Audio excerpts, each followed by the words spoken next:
Namaste, everybody. Lisa Romano here, the Breakthrough Life Coach. And today I wanted to talk about narcissistic triangulation and why narcissists need to triangulate in the first place so that we can understand, and why I think it's important that we take some time to consider why triangulation is so huge for narcissists is because Alice is making a bunch of noise in my office right now. She's just getting comfortable. So that's the groaning you hear. Alice. Anyway. So it's important that we understand that triangulation goes hand in hand with narcissism and narcissistic rage, narcissistic projection, and all that goes along with dealing with a very unhealthy personality who is extremely shame-based and is doing everything that they possibly can to deflect from anybody ever being able to see past the mask. And they will use just about any tactic necessary to prevent anybody from seeing their flaws.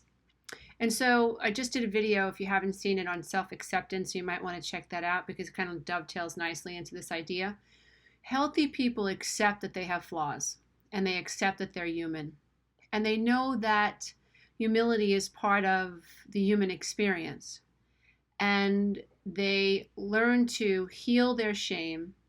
They identify that shame is not necessary. Guilt can be very helpful in that it helps us shape our behavior in the future. So I know that I was a very reactive young mom. I was 23 when I had my son. What did I know? And I was had very low self-esteem, and I was severely codependent, severely below the veil, very reactive. You know, just thinking if I did everything right, then everything's gonna. If I was good and I was a doormat and I took care of everybody, then life somehow would work out. You know, that was mixed in with a lot of my indoctrination from growing up as a Catholic, being told that I should worry more about others than myself. And my mother used to say to me, you should be ashamed of yourself, right? Whenever I didn't act accordingly. And so we as healthy people are understanding that, you know, guilt can help us shape our behavior. So if I realized that I was overreactive and very, you know, I was just an overreactive young mom, I can feel guilt about that, about my behavior, and that guilt can help me change my behavior in the future. That's awesome. But we're learning that shame is not us. Shame comes from the outside. It's an experience from outside. It's related to family secrets. It's related to what's going on in our childhood home that we can't work out, and we feel terrified that people are going to know that there's mental illness in our family, or our mother or father committed suicide, or our brother's on drugs, or our aunt committed suicide, or whatever, right? So we're so afraid of these truths that have nothing to do with us, right?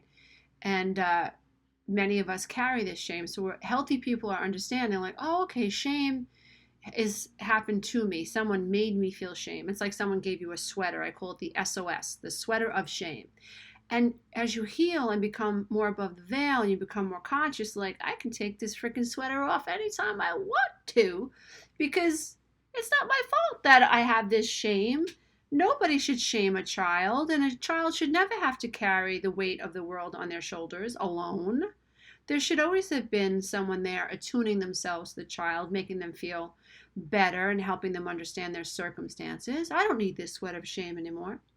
But when it comes to narcissistic personalities, their shame is so deep and they are so defensive that they deflect and they project because they can't get to that space of what happened to me. You know, they can't, and they don't want to. They have no desire to go there, right? So healthy people who have been wounded go there. It hurts like hell, trust me. Been there a few times. You know, I'm still dealing with myself, you know, and what's happened. But we're all work in progress, right? So healthy people are able to go there and heal their shame and recognize the shame is not me. It was something that happened to me. You know, and as difficult as a process as it is, and anybody who's ever taken my 12-week breakthrough coaching program, we're digging. You know, we're getting in there. We're scrubbing the walls of the soul, and, you know, we're trying to figure out what happened, and it's tough stuff. But people who refuse to take that journey, who are defensive and deflect all the time and project, who never get to that core of what is at the root of their anger and their rage and their disappointment in life, right? They end up staying stuck, and they end up blaming people for why they feel the way they feel. So why does triangulation go hand in hand with a narcissist? In my humble opinion, I am HO. In my humble opinion, triangulation goes hand in hand with narcissistic abuse, because the narcissist has got to make sure they end up on the top. So if a narcissist is in a relationship with you, and they do this all wherever they go, in my opinion. So if a narcissist is at work, right, in a work setting, a narcissist can act like he is his partner's best friend, but behind his partner's back, he's talking about the partner in the break room. Ralph is a nice guy, but, he had a nervous breakdown about, 6 years ago. Yeah, his poor wife, he's a handful. I mean, on the surface, he looks like a great guy. He's so easy to deal with. But, the reality is he's got so many problems. And, I'm doing my best to, drag him along, keep him going. And, I'm going to take him out next Friday and make sure that, he's okay. Meanwhile, Ralph is fine. Ralph's 100% fine. Ralph's 110% fine. Ralph has no issues whatsoever. But let's say the narcissist's name is Mark. Mark is making sure that if there's ever a fallout with Ralph, that Mark ends up on the top. That people are like, oh my God, poor Mark. Because he has to make a claim against you, right? He's building up a case against you, or building up a case against Ralph. In the event that there is an issue, Mark ends up looking like he's the guy on top. So narcissists are always collecting flying monkeys, whether we know it or we don't. But it is a very common trait. You have, let's say, you're married to a narcissist, and behind your back, he's calling his family, and he's talking to his friends. He's even calling your friends. My ex-husband did this. My ex-husband called my friends, called my mother, hung out with my brother, talked to my father, and in one breath was saying to him, your daughter's she could have been a rocket scientist. She's amazing. There's nothing that could have held her back. But to me, he was calling me names, saying that I was a flake, saying that I was crazy, saying things like, even your mother thinks you're crazy.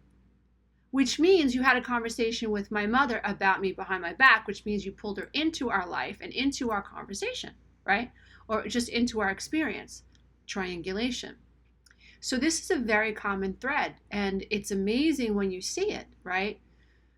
They have to triangulate because they're concerned that if anything, they're always thinking ahead, whether it's conscious or unconscious. They're always making claims against other people so that they always look like the victim. So in my humble opinion, narcissistic triangulation is the norm. Narcissists are always collecting flying monkeys, and it doesn't matter if it's at work, it doesn't matter if it's in the doctor's office, it doesn't matter if it's in a relationship with a friend or a relationship with a spouse. Their agenda is to make sure that they look like the victim. Very, very important. And we have to be prepared, because and this is what happens to us, like in my case, I was the codependent, and I never went to my family about my ex-husband because I wanted them to see him as a nice guy. I wanted to make them proud. I also knew that if I went to my parents and told them, I think there's something up with this guy, they wouldn't have believed me, because he spent so much time convincing them that he was awesome. And because I was so codependent, and I was worried about not looking perfect, and I was worried about being judged for being unhappy. I was taught that I wasn't allowed to be unhappy, and how dare you, you're selfish for being unhappy. I never told anybody about my ex-husband. I kept it to myself. So I was not collecting flying monkeys. I wasn't triangulating. And then what happens when the roof blows off and the floor gets pulled out from underneath you? You go to talk to your friends, and lo and behold, you discover that your husband or your boyfriend or your girlfriend has been talking to them about you the entire time. And so when you go for support, nobody believes you. Nobody understands you.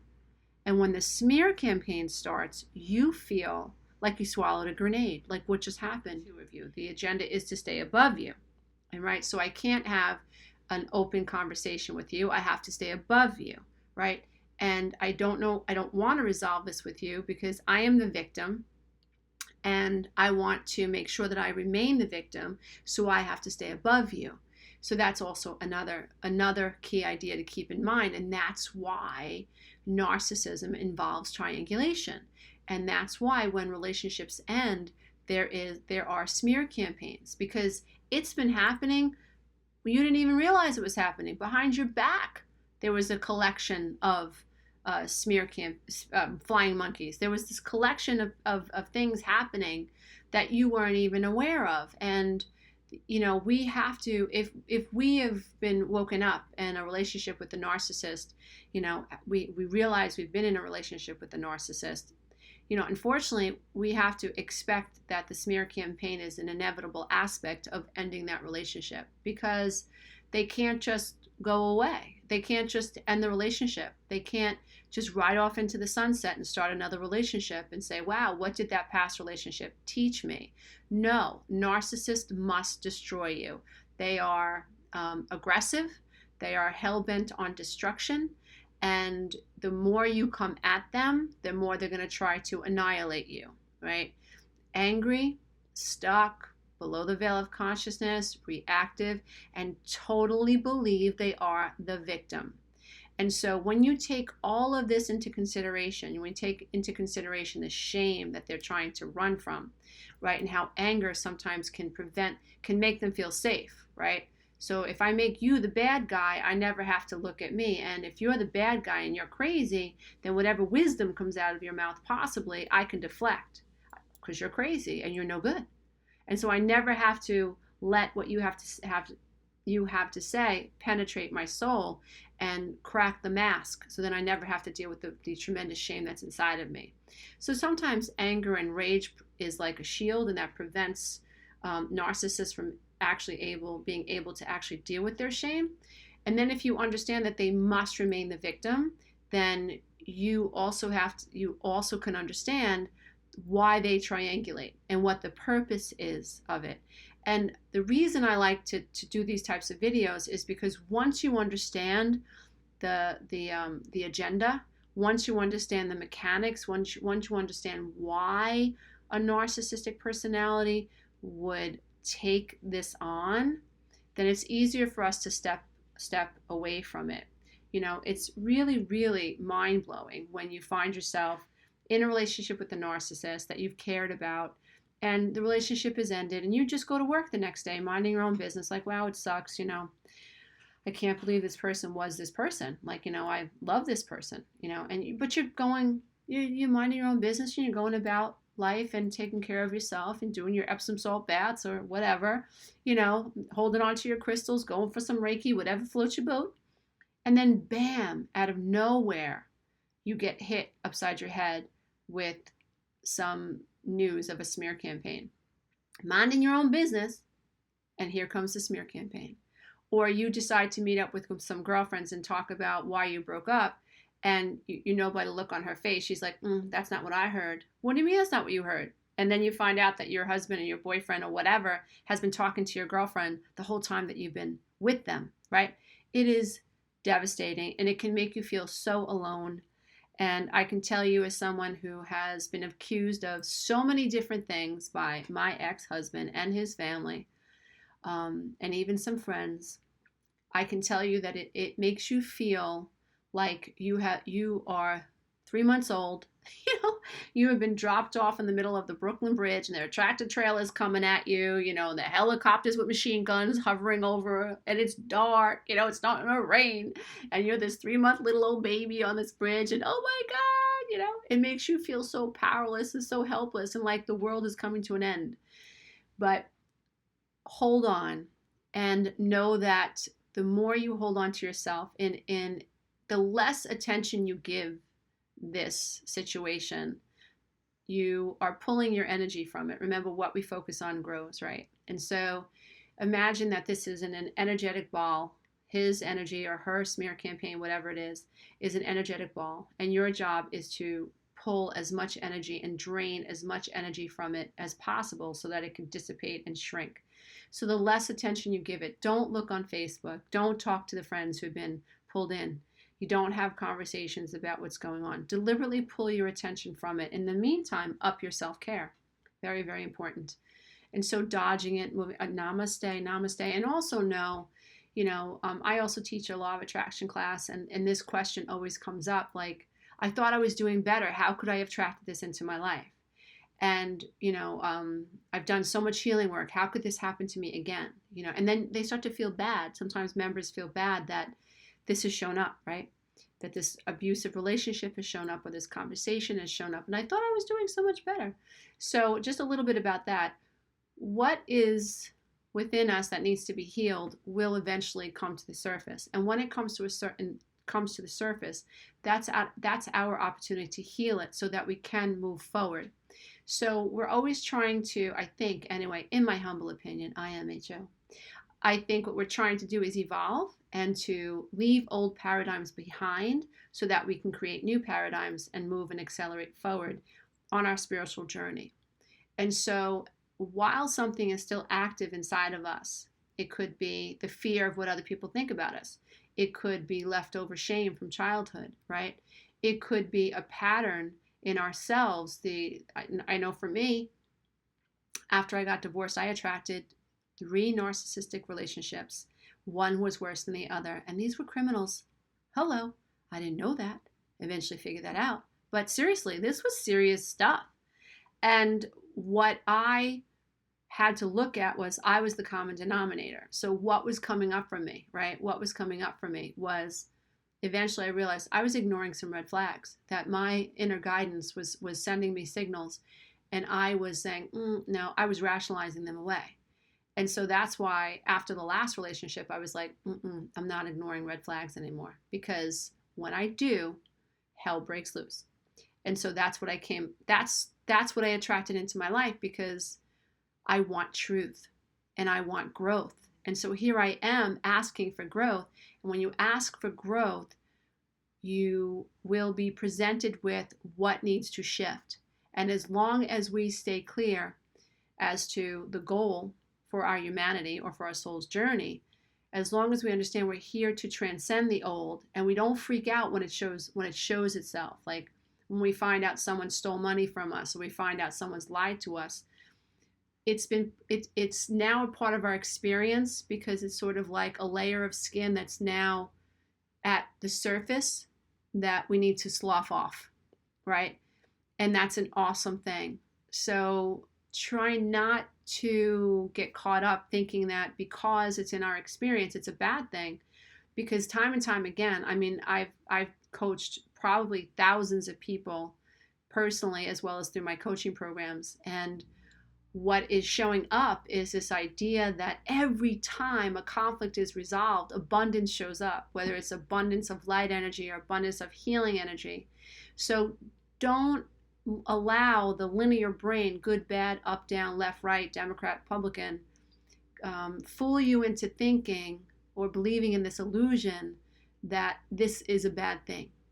If something's showing up in your experience and it's painful, that's a good thing, because it's an opportunity to heal it and to shift and to become a more abundant, light, activated body, being, person, soul person. So it's all good, as long as we don't allow our minds to tell us that it's not good. And so there are definitely tools that we can use on the road as we're learning to heal ourselves and heal our lives, like the 1, 2, 3 process. You can look up the 1, 2, 3 process on my channel. There are so many tools that we can use. You can also check out Codependent Now What? It's Not You, It's Your Programming. I have a ton of resources and a ton of life skills that you can use to help you manage when chaos comes up. So I hope that this video has helped you understand why narcissists triangulate, and what you can do to get out of ahead of it if you find yourself in the middle of it, and how important it is to just remove your energy from it and to just let them burn out.